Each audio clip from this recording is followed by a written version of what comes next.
Just got back to the car for some instant match reaction, although I might stick this on the video with my dad as well, who knows, so it might not be instant if you're watching it via that method. Incredible performance from Villa today. That's Villa back to their best. I felt like last week was Emery's Villa away from home. That was Emery's Villa at home today. Just so many players you could mention put in good performances. I thought we struggled to get to grips with City in the first 10 to 15. John Stones was dropping into midfield and the kind of three behind were going narrow, the defence, but we just couldn't pick John Stones up for whatever reason, and he probably bossed the midfield, I would say, for the first 10 to 15 minutes. Villa struggled to deal with that, but once we got to grips with it, I thought we were the superior team in that first half, capped off with a lovely goal off the set piece from Matty Cash. It's actually a really good finish and a well-worked move from what I've seen back. Matty Cash on his left foot again. That left foot has come up with some moments big for Villa in the last few years, I would say. And then really we could have scored more. I thought we were on top. All the areas were functioning the way you'd want them to function. Man City didn't have too much of a sniff, other than Haaland going through on goal and putting it at Martinez, and Martinez held it. But I just thought, considering the form City have been in and the fact of maybe there might be a little bit of a hangover from Villa on Thursday, it was great to see that there wasn't, and so many good performances as I've said. I thought Kamara was absolutely brilliant. I thought Konsa was excellent, made some great blocks in the second half. Torres sticking that one over the bar as well, which I don't know how he even got to it, how he managed to put that over the bar and not into his own net. I don't know. And I have to single out Onana as well, who I've been quite critical of. That was more like the £50 million midfielder today. He made countless last-ditch tackles, last-ditch blocks, getting his face in the way at one point, I think, as well. So absolutely great from him. Pleased to see him play well, because as I say, I've been asking questions of him for the last few weeks. Second half and first half, I thought Watkins was actually really good. He won't get any credit because he hasn't scored again, but he occupied that Man City back line. He was dropping in when he needed to, making the runs, drifting to the left when he needed to as well, stretching the defence, drop him kind of in and defending as well, off the ball. I thought he put in a supreme shift before he went off. John McGinn plays well every week, doesn't he? John McGinn, just super consistent, super John McGinn. Thought when he went off, actually, we struggled a little bit. That was when Man City really grew into the game, when John McGinn went off the pitch. But I guess the coaches and the analysts, they see things and know things that we don't see and know during a game. So he's probably come off because he was tiring, and they'll have had the metrics to justify doing that in their mind. So I do think it's crucial sometimes that we don't always see things that the coaches see and that the analysts see. And 3 years in a row, we've beat them now. Not many teams will be able to say that. I know City weren't brilliant last season, and when they came to us, they were on a real bad run. City are on a good run, coming to Villa Park today, and we've beat them 1-0. We've dispatched them. We've kept a clean sheet. We've kept Erling Haaland out, which barely anyone, if anyone, has been able to do so far this season. I mentioned his record before the game. It's just absolutely ludicrous, and he hasn't really had too much of a sniff.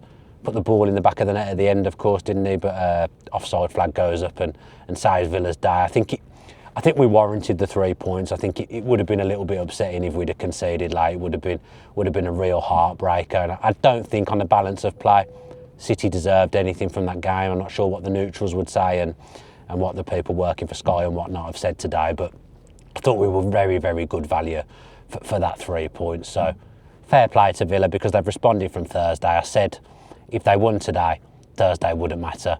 Long term, I don't think it matters anyway in the Europa League. I think we'll still get top 8, but the ends justify the means, don't they? We've come away and we've licked our wounds and beat Manchester City again, and that's a top win of the season. Tottenham away was the win of the season, I think, this time last week. Now we've just played City at home and beat them. We're on an incredible run in the Premier League, the kind of run we can always seem capable of putting together under Unai Emery. But I guess at the start of the season we all doubted a little bit and were wondering what kind of season we were going to have. The last 2 weeks have shown that we can be at the levels that we've been at over the last few years, pushing towards the top 5, the top 6, and trying to achieve that ultimate goal of winning something and getting back into the Champions League. That's the ultimate goal. At the moment, I'd back us to do that. I hope that person wasn't shouting "dickhead" at me. I don't think it was aimed at me for being a dickhead with a camera. But I'm just absolutely chuffed. I thought I really got to Villa Park today, and the game kicked off, and I fancied us again. I fancied us the the last few weeks. There's just something about that atmosphere when it kicked off today that told me it was going to be a special day and a good performance from Villa. We tried to, Kamara, who'd had an almost flawless game, tried to mess it up at the end, didn't he? But we got away with it. I feel like I've not even mentioned Cash really, had a great game. I know he scored the goal, but I've not mentioned how good he is.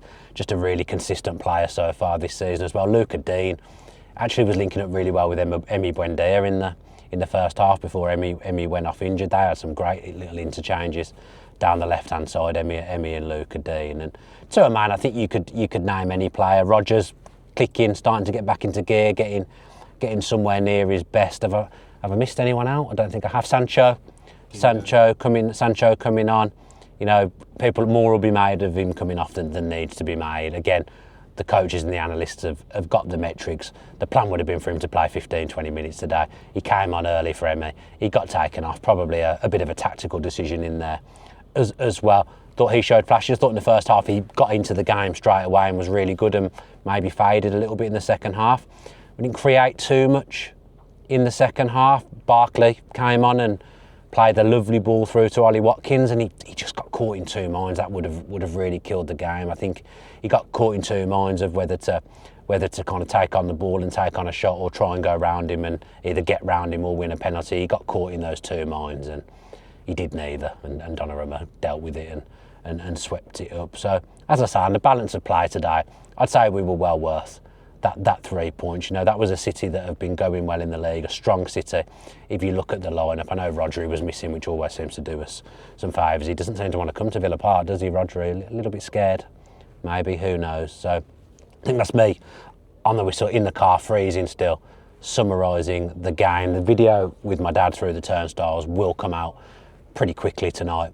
I hope I'll get onto that as soon as I can. I'm actually going to do some of that in the car now. So they just wanted to jump on and give my instant reaction at the end of the game and get something out quickly. So keep your eye on the channel. There's plenty of content coming up with Jacob in the morning, Monday morning as well, to give a more nuanced take on the game with him. So do watch out for that, and just do all the things that I bang on about every single week. Please, if you're watching this right now on YouTube and you're not subscribed, if you could do that, that would be absolutely fantastic. Subscribe with your post notifications on. Give us a like and give us a comment with your thoughts on the game as well. Imagine you're all as delighted as I am. A magnificent 3 points for Aston Villa. If you're taking this in via audio, Apple and Spotify, we are on. If you could leave us 5 stars, leave us a comment, leave us a review. Trust me, all those little things that you can do to really help us as a channel and help us pop up into places that we wouldn't normally pop up into. So watch out for the video with my dad later. That'll be out on YouTube only. Take care, have a safe trip back to the ground. Enjoy your Sunday evening, Villa fans, and as always, up the Villa.